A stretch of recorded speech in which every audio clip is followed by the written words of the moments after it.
A single dad janitor thought he was helping a lost young soldier, but he didn't know she was the Navy Admiral's daughter. One act of kindness would put his entire job, and his future, on the line. What happened next changed all of their lives forever.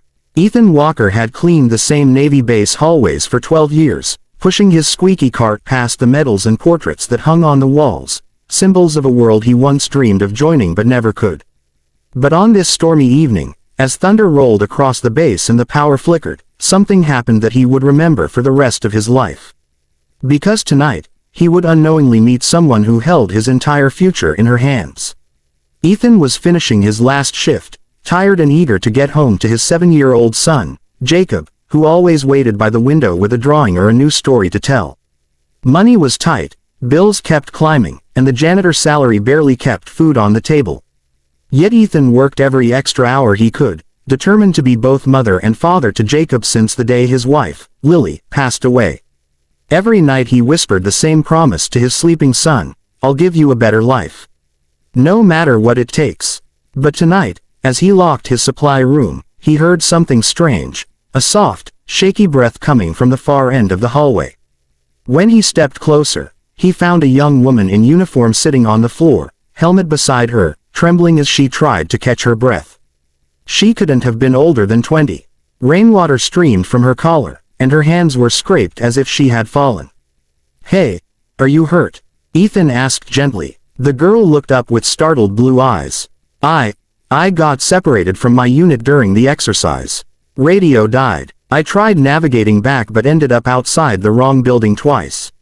I feel stupid." Ethan knelt beside her. "You're not stupid. You're exhausted. Happens to the best." He noticed her name tag, Grace Thompson. The name meant nothing to him, but he could see she was trying not to cry. Grace wiped her cheek quickly. "They expect so much from me. I can't mess up. Not today." Ethan didn't cry. Instead, he helped her up and guided her inside a warmer section of the building. He found a blanket from the lost and found and brought her a bottle of water from the vending machine, paying with the only spare change he had left. Grace watched him with a mixture of gratitude and confusion. "Why are you being so kind? You don't even know me." Ethan shrugged. "Because someone once helped me when I was lost. And because you look like you need a moment to breathe." Grace smiled weakly. "You sound like someone who's been through a war of his own." Ethan chuckled softly. "Life's a battlefield too." They talked for a few minutes. About discipline, fear, dreams, and how sometimes the bravest thing is asking for help. Grace listened carefully, realizing that this janitor spoke more wisdom in 10 minutes than most cadets did in a year.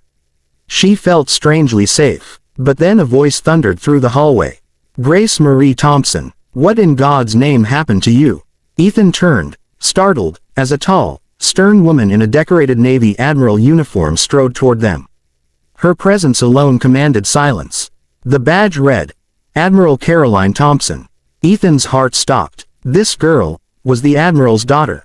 Grace stiffened. "Mom, The Admiral cut her off sharply. "You were expected at briefing an hour ago. Do you know what this looks like? Do you know what they'll say?" Her voice was harsh, but beneath it was fear. Grace swallowed hard. "I got lost during the storm. My radio died." Admiral Thompson's eyes flashed with anger and worry. Then she turned to Ethan with sudden suspicion. "And, who are you? Why are you with my daughter?" Ethan straightened nervously. "Ma'am, I'm just a janitor. She needed help. She was shaking, and I only." But the Admiral's expression already hardened. She misinterpreted the entire situation. "You," she said coldly, "are far out of line.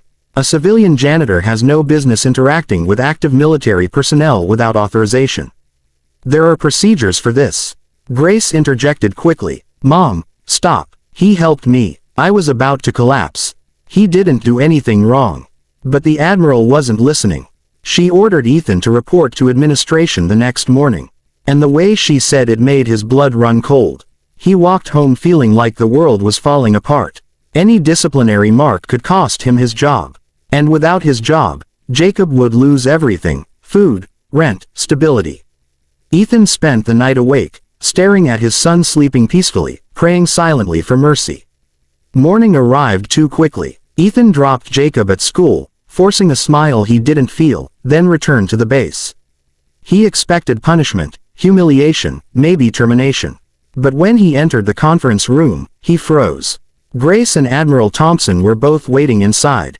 Grace stood, her chin lifted defiantly. "Before anything happens, I need to speak," she said. "Ethan didn't break any rules. I was the one who entered a restricted hallway. I panicked, and he helped me. That's it. If you punish him, you punish a good man who did nothing but show kindness." The Admiral looked at her daughter in shock. Then Grace turned to Ethan. "And one more thing. The man you're about to judge is a single father working 2 shifts to raise a little boy alone. Punishing someone like him, for helping me, would be wrong. I won't let that happen." The room fell silent. Admiral Thompson studied Ethan's tired eyes, the sincerity in his posture, and something inside her shifted. For the first time, she saw not a janitor but a father fighting for his son, a man who had shown compassion to her own child when she needed it most. Finally, she spoke. "Mr. Walker, my daughter tells me you took care of her when she was vulnerable.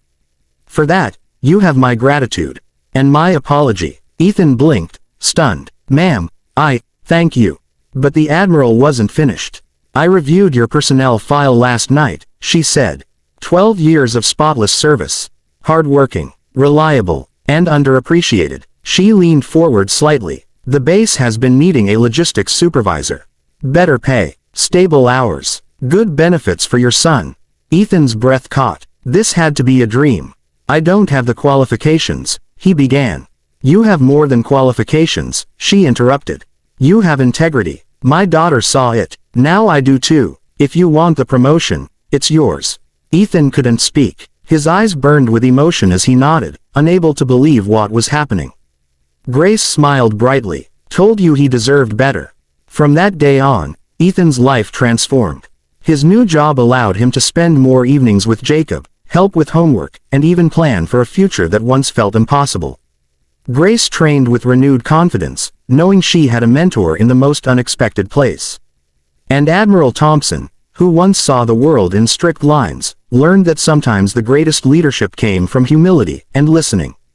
The storm that had separated Grace from her unit had led her straight to the one person who would change her life, and whose life she would change in return. And Ethan, the quiet janitor who believed he was invisible, discovered that helping someone in their darkest moment can open doors no one ever expected. Because kindness, even the smallest kind, never goes unnoticed by fate.